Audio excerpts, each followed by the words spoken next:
News देख रहे हैं आप। आपके साथ मैं हूं किरण यादव। महाराष्ट्र के डिप्टी सीएम देवेंद्र फडणवीस ने आखिरकार मान लिया है कि साल 2019 में एनसीपी के वरिष्ठ नेता अजित पवार पर भरोसा कर लेना उनकी सबसे बड़ी राजनीतिक भूल थी। उन्होंने ये भी कहा है कि पीठ पे छुरा घोंपने का बदला लेने के लिए ये जरूरी है कि उसके लिए पर्याप्त समय चाहिए।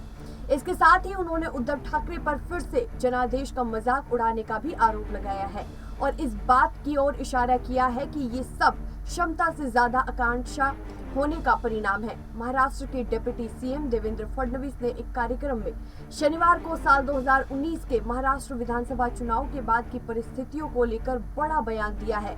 चुनाव परिणाम आने के बाद जब उद्धव ठाकरे ने मुख्यमंत्री पद के लिए जिद ठान ली थी, तब अचानक एक दिन तड़के जल्दीबाजी में राजभवन में फडणवीस को मुख्यमंत्री और एनसीपी के अजीत पवार को उप मुख्यमंत्री पद की शपथ दिलाई गई थी। और इस सरकार, आपको बता देते हैं, मुश्किल से 80 घंटे तक चली थी और अजीत पवार ने फिर से पाला बदल लिया और अपने चाचा शरद पवार के कैंप में वापस चले गए। फडणवीस ने अब कहा है कि जब ये चीजें होती है तो महत्वपूर्ण है कि ऐसे राजनीतिक बैक स्टैबिंग के लिए आपको बदला लेने के लिए काफी पर्याप्त समय चाहिए। उन्होंने कहा कि अजीत पवार पर विश्वास करना उनकी सबसे बड़ी राजनीतिक भूल थी और इसके साथ ही उप मुख्यमंत्री ने शिवसेना में टूट के लिए भी पूर्व मुख्यमंत्री उद्धव ठाकरे पर निशाना साधते हुए कहा है।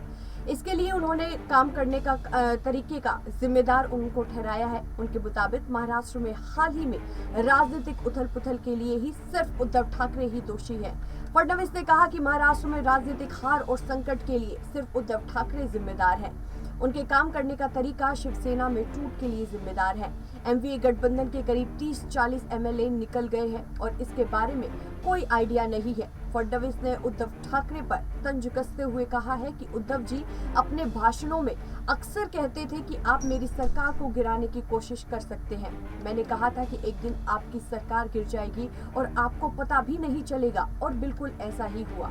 जून के आखिर में मुख्यमंत्री एकनाथ शिंदे ने शिवसेना के 39 विधायकों के साथ उद्धव के खिलाफ विद्रोह कर दिया था, जिसके चलते शिवसेना, एनसीपी और कांग्रेस की महाविकास आघाड़ी सरकार गिर गई थी। 30 जून को शिंदे ने मुख्यमंत्री और फडणवीस ने डिप्टी सीएम के तौर पर शपथ ली थी। आज के इस खास रिपोर्ट में बस इतना ही, लेकिन देश और दुनिया से जुड़ी तमाम बड़ी खबरों के लिए देखते रहिए नेक्स्ट टाइम।